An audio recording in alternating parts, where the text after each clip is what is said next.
You are our cryptocurrency expert. Totally banned. No one is allowed to trade it there. China could take over Bitcoin ecosystem.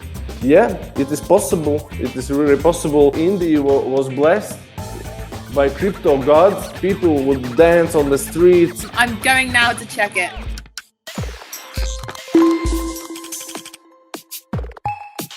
Usually we talk about traditional financial markets in our video interviews, but cryptocurrency is slowly but surely redefining the future of finance. In the UK this week, Starling Bank's co-founder launched a cryptocurrency exchange, having raised more than $6 billion in seed funding. Is crypto the way forward? I spoke to EXANTE's crypto expert, Alexander Puntuss, to find out more. Good morning, Alexander. It's lovely to have you here with me this morning. How are you? Good morning, Simona. I'm really good. Really good. How are you? Excellent. I'm great. Thank you very much. And it's really great to have you here this morning with me talking about Bitcoin, because I know that cryptocurrency has been a very hot topic for a long time. And you are our cryptocurrency expert here at EXANTE. One of the things that obviously has affected the market is regulation. Can you tell me a bit more about that? Yes, regulation is a very important point. And the prices are at the stage where they are now only because of regulation. There are a lot of countries where Bitcoin is still banned. For example, Saudi Arabia, Qatar, Afghanistan, and other countries, but it's like totally banned. No one is allowed to trade it there. It's illegal. And there are countries where it's like partly banned. You can do something with the crypto, but you can't do it like in a full scale, and it's partly illegal. For example, as in China. China, at the moment, has consolidated more than half of the world's Bitcoin mining operations. There are even conspiracy rumors that China could take over Bitcoin ecosystem. It's a very real possibility, and it could happen very quickly because China controls more than half the world Bitcoin's operation, upward of 65% of computing power to mine Bitcoin.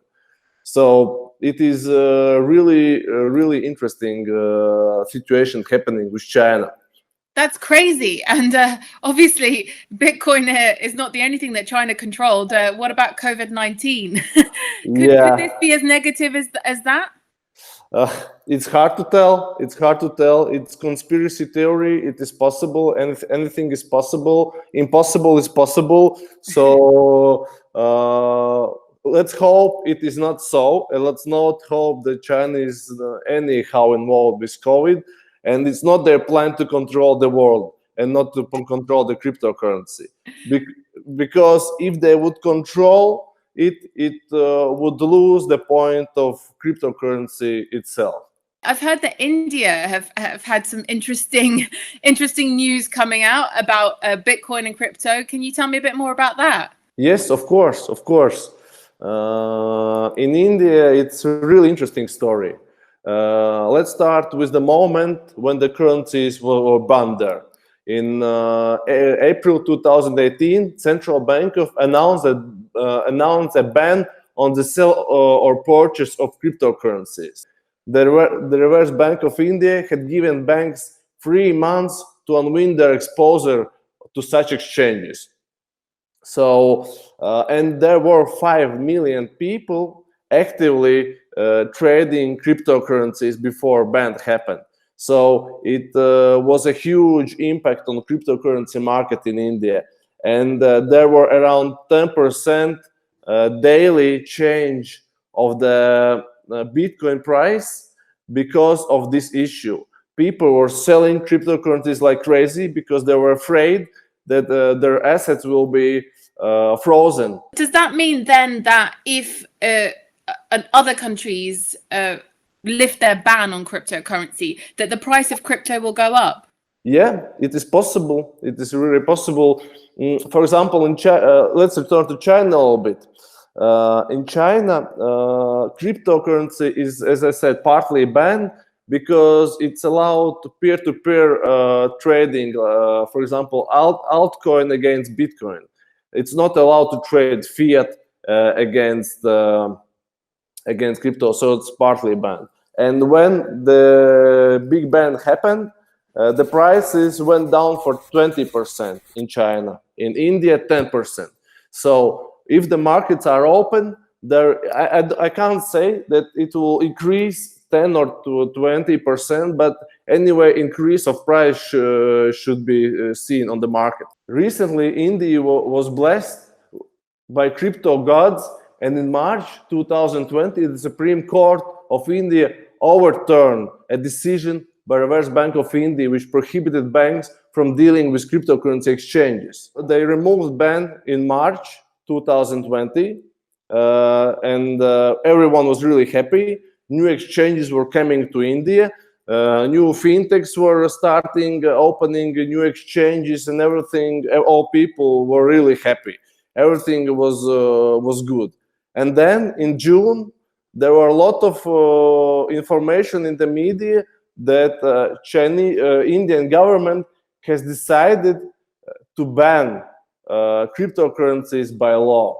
In general, there are rumors, there are information that is only rumors, because it sounds totally logical. That country would remove ban in March, and after 3 months, they would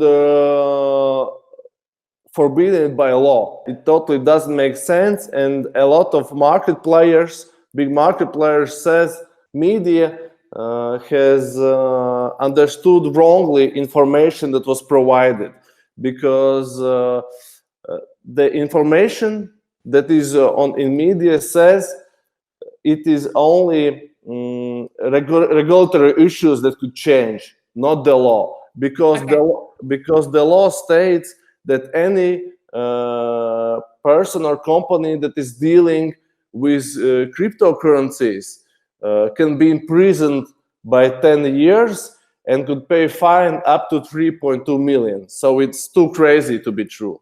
That's really crazy. Well, I don't think anyone wants to be caught doing that, do they?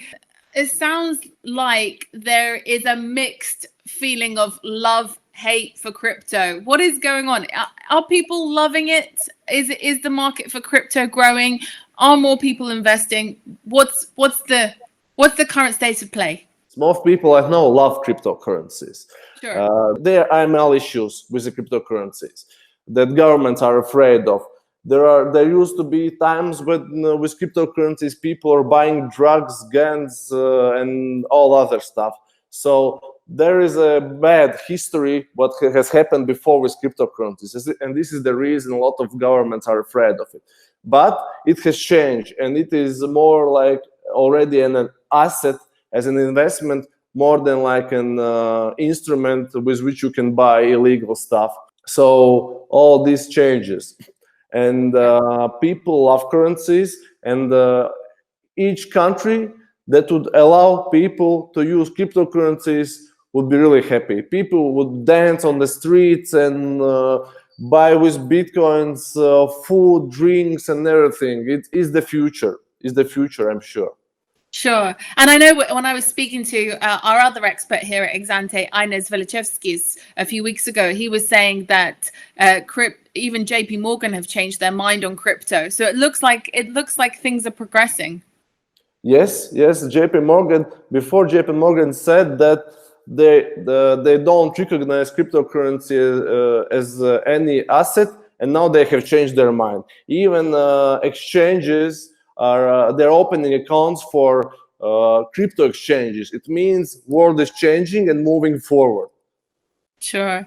Great. Well, that's really good news, Alexander. I will have to check my portfolio and see if I can get some crypto in there. But thank you so much for your expertise today. It's been lovely talking to you, and I look forward to catching up soon.